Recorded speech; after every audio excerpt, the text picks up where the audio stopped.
Welcome to Crafting with Miss Karen. Today we're going to do a simple watercolor on a hymnal page. As you can see, I'm just doing a nice color wash of blue over my hymnal page. Because this is a hymnal page, it does not need to be pre-wet. I just take a nice fluffy brush and fill in with my blue. I go about halfway down and then I take some brown and do a light wash of it on the bottom half. I then take a nice charcoal gray and do a tomb shape or an upside down U and fill that in and give it a little bit of shading. I then make a circle, which will be the stone that rolls over the tomb. And then I do a little bit of a hill right there in the background with just the paint that's left on my brush. I then take a darker black and I go around the stone and make a doorway to the tomb and fill that in. As you see, whenever that I do that, I then also use the black to go around the tomb, polish that off and make it the shape that I really want, and go ahead and do a little bit of shading with that to just give a little bit more depth. The next thing that we're going to do is we're going to come in here and we're going to just get that exactly the way we want by adding a little bit more brown, and then come back in with a little bit more black in that doorway and just make it a little bit darker to make it really have a lot more depth to it. I then come in with some darker brown and make a pathway coming from the tomb on out. One of the things that you want to do with that is make it more narrow in the back and wider as you get to the front.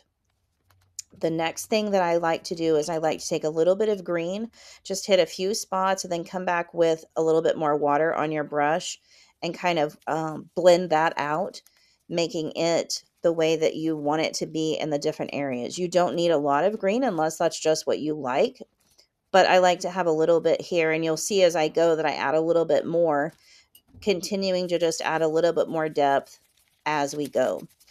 To me, I find that it's easier if that you add a little bit at a time and then add a little bit more rather than putting a lot at once, because sometimes you get more than what you really want and it really doesn't give you the look that you're going for. I then come back up and go behind the tomb and again accentuate those hills that I'm making behind there and just blend those out a little bit. And then as you can see, I'm coming back in again with some more green, adding just a little bit more color and adding a shadow underneath a stone there at the tomb.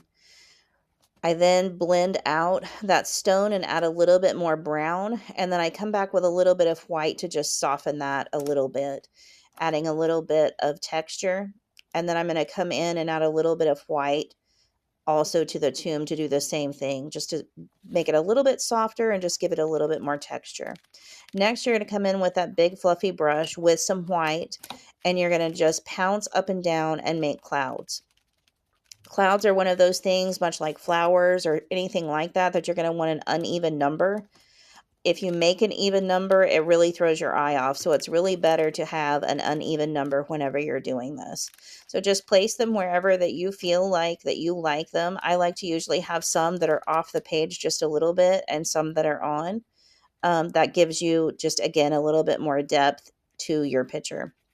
I'm coming back in with a little bit more white to just soften a little bit more on the rocks there for the tomb. I just felt like it was a little bit darker than I wanted. So adding that white just helps blend that out and make that soft, and again gives it a little bit more texture. I'm now coming in with a thin brush and I'm adding a dark green and adding some grass and just making short, quick strokes. Here at the bottom, I'm going to do some short, quick strokes that are a little bit longer so that I have a spot where I can make some flowers to make a little bit of something whimsical to draw your eye. I am then taking that same brush and taking the yellow to make the rays of sunshine behind the tomb. Give it a little bit of a pop of color behind there. I'm then taking that same small brush and coming back in and making the little flowers there in front of the tomb in the bottom corner. They're just little simple white flowers, and then I put a little yellow dot in the center for them. Add a little bit of extra leaves and a little bit of extra texture on those.